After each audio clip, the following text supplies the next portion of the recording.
Bismillahirrahmanirrahim.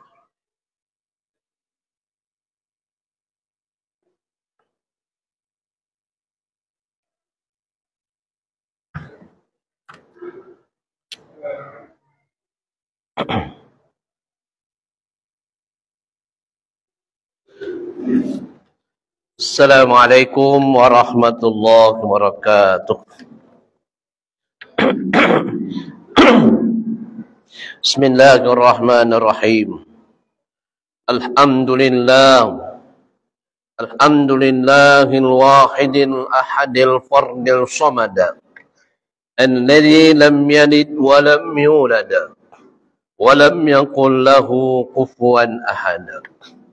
أشهد أن لا إله إلا الله وحده لا شريك له وأشهد أن سيدنا محمدا عبده ورسوله اللهم صل وسلم وبارك على محمد وعلى آله وصحبه أجمعين ربي يسر ولا تؤسر فإن التيسير كل عسير عليك يسير اللهم تمم بخير اللهم تمم بخير اللهم تمم بخير برحمتك يا أرحم الراحمين أما بعد. Alhamdulillah, tuan-tuan, marilah kita sama-sama mulakan majlis kita dengan membaca Ummul Kitab.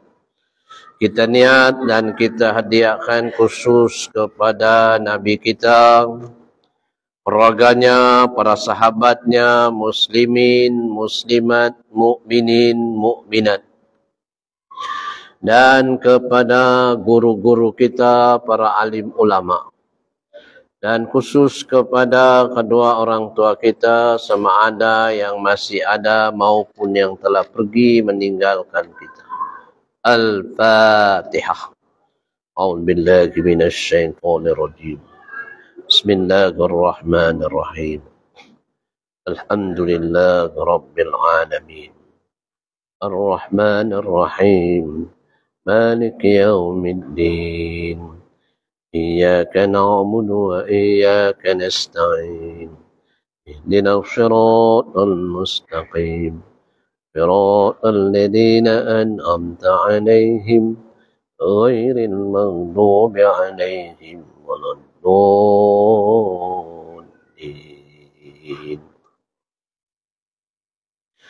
Alhamdulillah. Hormati Tuan Imam, Tuan Bilal, pengurusi surau, seluruh ahli jawatan kuasa surau, muslimin, muslimat, hormati dan dirahmati Allah. Pertamanya dan selamanya marilah kita sama-sama panjatkan kesyukuran kepada Allah Subhanahu wa taala kerana kita diberi peluang, kita diberi taufik, hidayah dan inayah oleh Allah Subhanahu wa taala sehingga kita yang dipilih oleh Allah ramai-ramai di taman kita ni, maka kita yang dipilih oleh Allah Subhanahu wa taala pada malam ini menjadi tetamunya dan juga dipilih untuk melaksanakan sembahyang maghrib secara berjamaah. Dan kita dipilih lagi duduk dalam majlis yang sangat dimuliakan oleh Allah, yakni majlis at-ta'lim wa ta'lum, atau dengan kata lain majlis ilmu, majlis tazkirah, ingat memperingati akan ilmu yang tuan-tuan sudah ketahui, hanya diulang kembali supaya sama-sama kita beramal, sama-sama kita sampaikan, dan sama-sama kita pertahankan dan perjuangkan supaya kita menjadi hamba Allah yang muttaqin, dan mudah-mudahan kita menjadi khuntum khaira ummah, umat yang terbaik. Tuan-tuan, sebelum saya membaca kitab yang kita bawa, minggu-minggu yang sudah lalu kita telah membaca, dan hari ini baru kita bertemu kembali dalam buku Muqaddimah Aqidah Muslim, dalam bab pengertian Islam, yang kita telah berhenti dalam peranggan yang seterusnya, peranggan yang pertama dalam pengertian Islam. Kalau sekiranya, kata kitab ini, kalau sekiranya kita buka kitab-kitab fiqh, kitab-kitab fiqh pula, maka kita dapat melihat di dalamnya tentang hukum-hukum ibadah, muamalat, kehakiman, perundangan, jihad dan sebagainya. Begitu juga perkara yang terdapat di dalam kitab-kitab hadis, Sahih Bukhari, Sahih Muslim, yang bukan sahaja sekadar menyebut rukun-rukun Islam, tetapi adalah menyebut lebih daripada itu. Rukun Islam ada berapa, tuan-tuan? 5 ke 6? Sebab kita orang Islam hari ini, kalau di kampung-kampung bila kita tanya berapa rukun Islam, 5 ke 6? 6, Ustaz. Bermakna dia tidak belajar Islam. Begitu juga dalam negara kita kan ada rukun negara. Ada pelembagaan. Kita menyanyi lagu negaraku. Betul kan, tuan-tuan? Tapi ada yang tidak tahu peraturan bila nyanyi rukun negara, peraturan, ada yang tak tahu dia langgar peraturan negara. Antaranya, ini sebagai mukaddimah lah, tuan-tuan, antaranya satu kesalahan sesebuah negara yang menyanyi lagu negaraku tetapi mengibarkan bendera orang lain. Bendera apa, tuan-tuan? Bendera orang lain lah yang bukan negara Malaysia. Khususnya di tempat awam. Kecuali waktu sukan. Belum ikan, tuan-tuan. Kan ada sukan yang negara-negara kan. Negara Cina, Korea, itu bila dia naik, bolehlah kibar bendera dia kalau dia nombor 1. Tapi kalau saja-saja kibarkan bendera, maka dia melanggar sudah. Lagu negaraku melanggar sudah. Itu mencabar. Maknanya, tuan-tuan, itu dalam negara kita. Dalam Islam ni pun dia kata tadi apa? Rukun Islam. Ada berapa? Ada 5. Barulah kita menjadi orang Islam. Kalau kelima-lima itu tak buat, khususnya sembayang 5 waktu sehari semalam tak dibuat, adakah dia Islam? Islam. Tapi belum lagi beriman. Di sini aku kemukakan, kata pengarang ni. Siapa dia ni? Pengarang buku ini Tuan Guru Abdul Hadi Awang. Seorang Tuan Guru yang sangat komitmen menyampaikan ilmu-ilmu Islam luar dan dalam. Luar negara dan dalam negara. Di luar negara, orang-orang Arab semua jumpa dia. Minta pandangan, pendapat. Bagaimana, macam mana nak selesaikan krisis umat Islam. Hebat, tuan-tuan. Maka kata beliau, di sini aku kemukakan beberapa takrif Islam.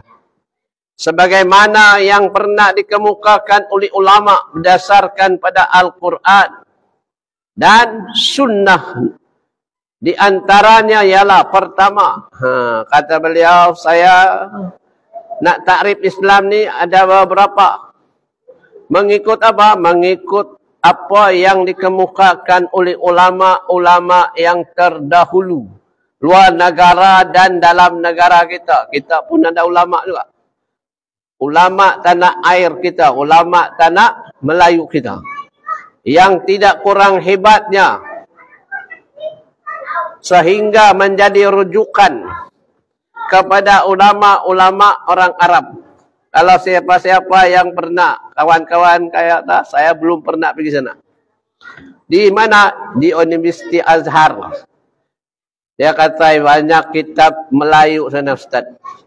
Kami tengok-tengok rupanya kerangan ulama-ulama kita Melayu ni bahasa lama ada di sana. Menjadi rujukan kepada guru-guru dan ulama-ulama Azhar. Kitab-kitab yang dikarang oleh ulama kita. Mananya hebat. Bukan orang Arabnya yang hebat. Orang Melayu pun hebat. Tapi dipandang sirung kita ni orang Melayu Islam. Maka yang pertama kata beliau, Islam berarti tunduk dan menyerah diri kepada Allah Subhanahu wa taala serta taatnya yang lahir dari kesedaran dengan tidak dipaksa. Kerana ketundukan yang dipaksa tanpa perhitungan pahala dan dosa. Apa maksudnya, tuan-tuan? Arti Islam itu pertama tunduk. Tunduk dengan apa? Tunduk dengan ajaran Islam. Yang diajar oleh Nabi. Dan disambung oleh ulama-ulama. Disambung oleh para sahabat. Kemudian disambung oleh ulama. Bukan tambah. Tapi menyampaikan apa yang telah disampaikan oleh Nabi Sallallahu Alaihi Wasallam. Kemudian yang kedua, menyerah diri kepada Allah. Tunduk, menyerah diri, taat.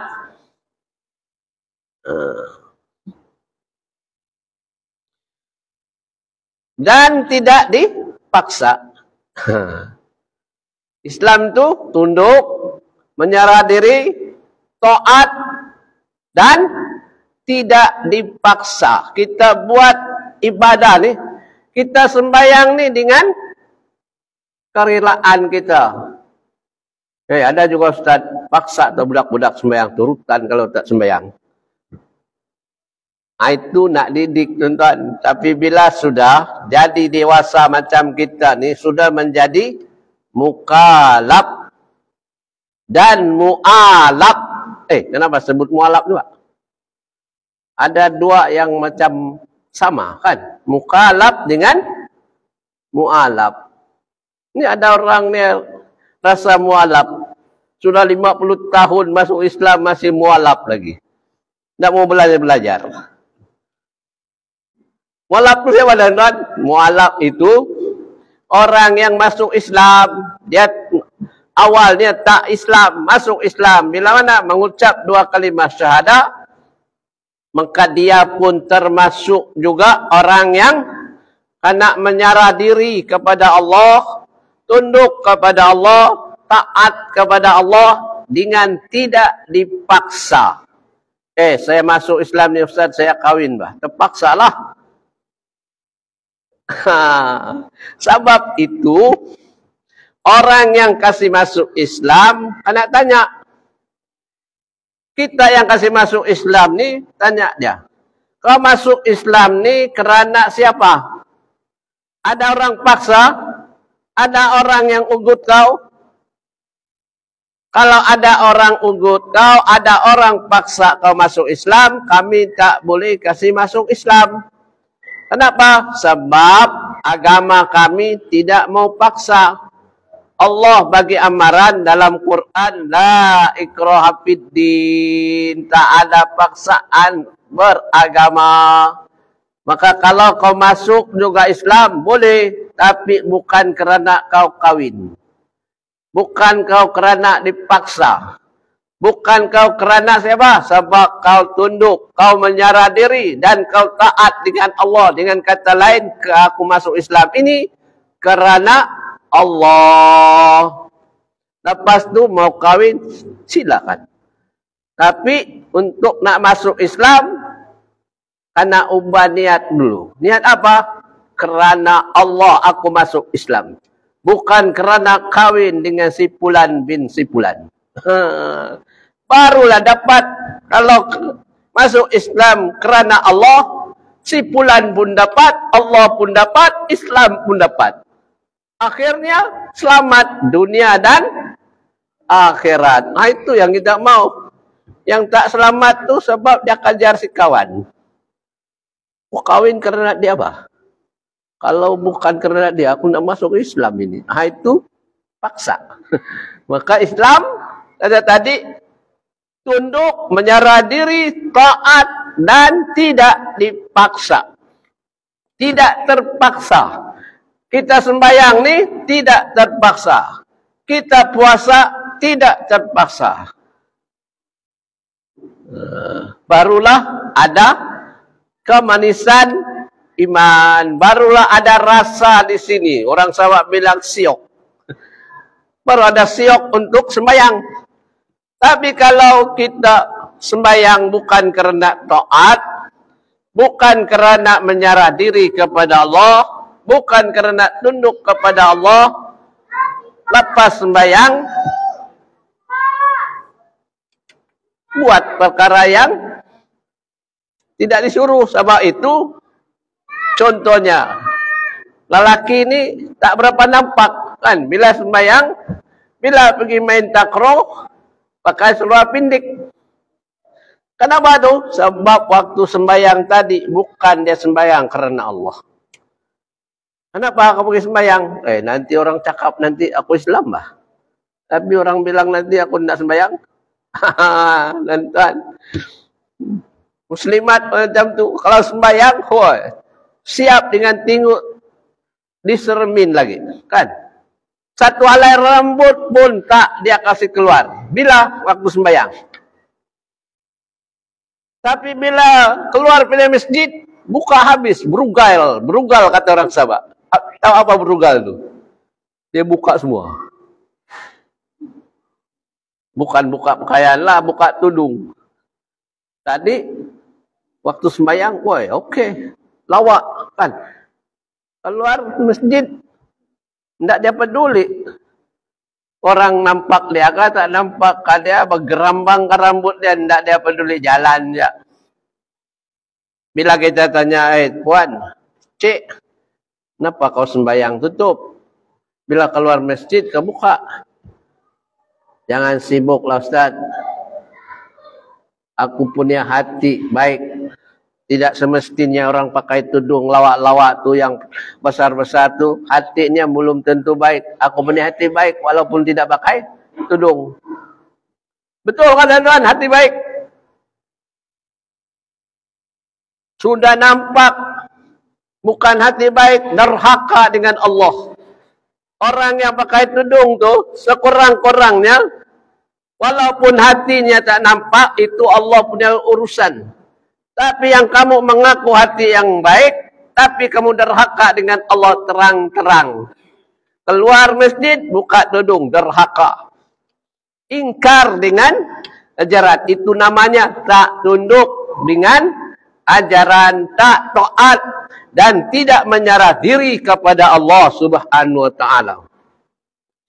Kerana kata di sini bila tunduk, bila menyerah diri, taat dan tidak dipaksa, kita buat baru dapat apa tuan-tuan? Baru dapat pahala. Kalau kita tak buat dengan cara yang disuruh oleh Nabi, pahala dapat, dosa pun ada juga. dan kita tidak terlepas daripada dosa.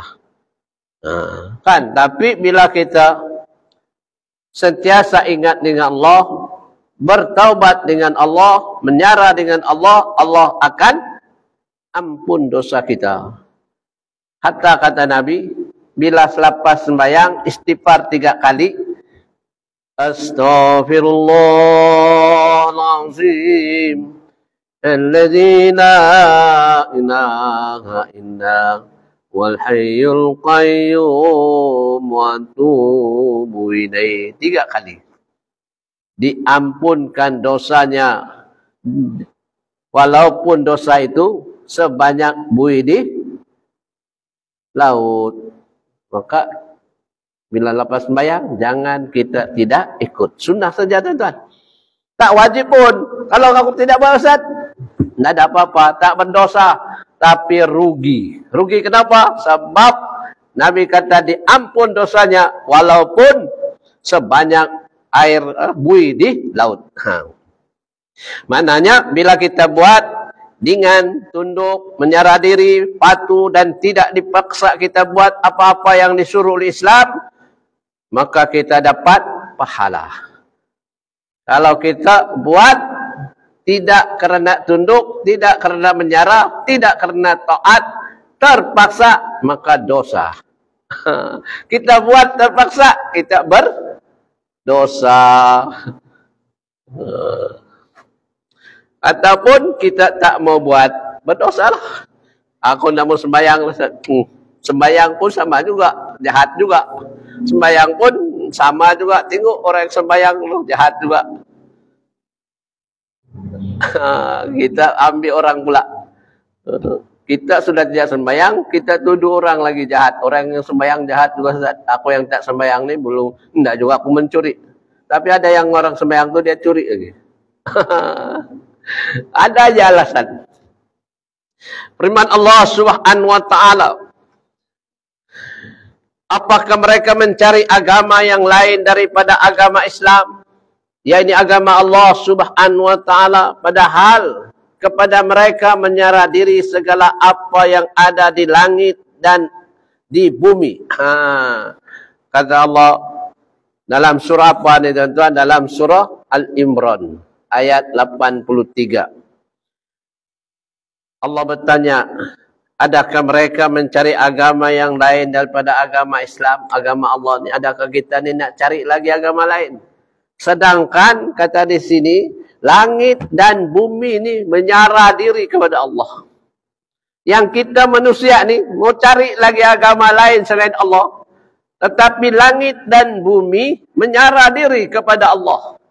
Betulkah langit dan bumi menyerah diri kepada Allah? Ikut arahan Allah. Kita tengok matahari dia terbit sebelah sana. Aku tak mau terbit sebelah sinilah. Aku mau terbit sebelah barat. Aku tak mau terbit sebelah timur. Dia menyerah diri kan lawan Allah. Tapi dia ikut arahan Allah. Kan? Berpusing. Kalau kita belajar sains ni tuan-tuan, banyak bulan, ada matahari, ada bintang-bintang, macam-macam jenis bintang. Nampak kecil tapi besar. Semuanya itu menyerah diri kepada Allah. Tunduk dengan Allah. Dengan tidak dipaksa. Ikut arahan Allah. Malaikat lagilah. Kalau dia suruh rukuk, rukuk je. Kalau dia suruh sujud, sujud je. Sampai hari kiamat. Kalau dia berdiri, berdiri je. Cuba kalau manusia. Ada aja soalannya. Lambat juga imam ni berdiri. Belum 1 minit tuan. Panjang sikit berdirinya. Sami Allahu liman hamida. Rabbana lakal hamdu. Hamdan katsira. Panjang dia punya zikirnya berdiri tu kan. Lambat juga imam ni. Itu baru belum sampai 1 minit.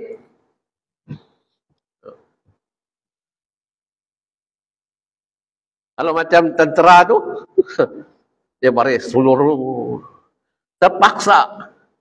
Kalau goyang-goyang aja agak. Nampak dia punya ketua, kena pumping. Tapi kita ni, hamba Allah, manusia khususnya memprotes arahan dan perintah Allah. Sedangkan bumi, langit, semuanya ikut arahan Allah, menyerah diri, baik dengan suka maupun terpaksa, dan kepada Allah mereka dikembalikan. Bumi dia ikut saja, langit dia ikut dia perintah Allah. Begitu juga dengan kita. Mau atau tidak, suka atau tidak kita dengan ajaran Islam, karena ikut. Bila kita sudah jadi Islam. Sebab itu macam tadi, kalau sudah jadi mukhalaf ni tuan-tuan, orang yang sudah tertanggung ke atasnya perintah Allah, hukum Allah. Mu'alaf baru masuk Islam, termasuk juga karena ikut. Kalau sudah masuk Islam, maka dia anak ikut ajaran Islam. Sebab itu, seperti yang saya sebut tadi, sebelum dia masuk Islam, kena tanya, ada orang paksa atau tidak? Sebab bila masuk Islam, tak boleh lagi keluar. Yang kami ini beranak, dilahirkan daripada Islam, untung tuan-tuan, dilahirkan daripada Islam. Dari kecil sudah belajar, kan? Mereka yang mualaf ni macam-macam sebaran. Tapi bila sudah masuk, tak boleh keluar. Tapi ada orang ni masuk, keluar masuk. Masuk, keluar, masuk, keluar. Adakah? Ada. Kenapa? Sebab dia tak faham. Kenapa tak faham? Tak belajar. Di mana? Di tempat kita. Di negara kita, khususnya di pendalaman. Negeri Sabah, sebutlah tuan-tuan, senang. Saya masuk ke pendalaman, bila tanya, dulu ada masuk Islam ke? Sekarang mau masuk Islam lagi, Ustaz. Kenapa? Dulu kami masuk Islam, apa bukti ke masuk Islam? Dia simpan bukti, tuan-tuan. Apa dia simpan? Kain pelikat dengan songkok yang boleh lipat. Sekarang ada lagi kah songkok yang boleh lipat? Dia buka songkok yang lembut tu. Sekarang ni songkok keras kan? Tak boleh lipat. Ada satu songkok dulu lipat. Lawak songkok tu. Oh ini, tengok kain pun tidak ada lagi jenis kain sarung yang zaman ini. Dia zaman zaman bila tu, ada puluhan punya zaman. Kenapa tak sembahyang? Kami tak pandai, Ustaz. Tidak ada orang ajar. Itulah cabaran kita. Bila masuk pendalaman, tuan-tuan, cabaran untuk nak menyampaikan Islam ni, itulah. Tapi pahalanya besar. Berlayarlah, keluarlah, berdakwah. Jalan-jalan, sambil jalan-jalan carilah pahala besar. Bagaimana? Pergi di luar. Long Pasia kah? Kan? Jalan pun kalau bukan hailak, jangan mimpilah. Hailak pun boleh berpusing. Kudat, kota meruduk di dalam-dalam. Ada kesempatan, tuan-tuan belayarlah. Fantasiru fil ard. Apa tujuan dia? Tuhan kata, bertibaranlah kamu di muka bumi Allah. Nak cari apa? Nak cari ridha Allah. Nak tengok bumi ni tuan-tuan. Tengok kebesaran Allah. Tengok laut. Tengok gunung. Tengok tumbuh-tumbuhan. Lepas tu mulut kita kata, subhanallah, lawaknya pantai ni. Dapat pahala apa? Kita di Labuan ni, kalau rajin, duduk di tepi-tepi pantai, tengok subhanallah, lawaknya, laut di petang, pagi, warnanya begini. Kalau nak tengok warna pagi-pagi, pergi di jalan Nagalang. Duduk sana. Waktu matahari sedang keluar. Subhanallah. Patang-patang, Pergi di pantai layangan sana, tengok. Bila sebutnya subhanallah, dapat pahala tuan-tuan. Sentiasa ada dapat pahala. Baru satu. Pengertian Islam baru satu, insya-Allah. Kita sambung lagi tuan-tuan. Nampak bunyi sudah, sikit-sikit sudahlah kan. Lama-lama jadi bukit. Kalau banyak-banyak nanti anda ingat, tembiarang Ustaz tu banyak-banyak pun tak faham, satu pun tak faham. Cukuplah kita ulang kesimpulannya. Apa tadi tuan-tuan? Pertama, tunduk dengan Allah, menyerah diri dengan Allah, taat dengan Allah. Kemudian yang terakhir, keempat, tidak dipaksa. Kita buat semua ajaran Islam ni tunduk, menyerah diri, taat dan tidak dipaksa. Kita reda dengan perintah Allah. Reda dengan agama Allah. Itu kesimpulan kita. Wallahu alam. Yang baik daripada Allah, yang kurang tepat adalah kelemahan ilmu saya. Dan kalau ada bahasa yang kurang sopan, mohon maaf. Kerana itulah bahasa orang yang kurang ilmu. Aqulu qouli hadza. Astaghfirullahal azim li wa lakum wa lissairil muslimin wal muslimat wal mu'minin wal mu'minat fastaghfiru innahu ghafurur rahim. Bismillahirrahmanirrahim. Alhamdulillahi rabbil alamin. Allahumma salli ala Muhammad wa ala ali Muhammad. Allahumma zidna ilma warzuqna fahma birahmatika ya arhamar rahimin. Allahumma inna nas'aluka ilman nafi'a wa rizqan thayyiba wa amalan mutaqabbala. Salamun qawlan min rabbir rahim. Allahumma sallimna warhamna birahmatika ya arhamar rahimin. Subhanakallahumma wa bihamdika asyhadu an la ilaha illa anta astaghfiruka wa atubu ilaik. Wa sallallahu ala sayyidina Muhammadin nabiyil karim. Walhamdulillahi rabbil alamin. Wabillahi taufiq wal hidayah. Assalamualaikum warahmatullahi wabarakatuh.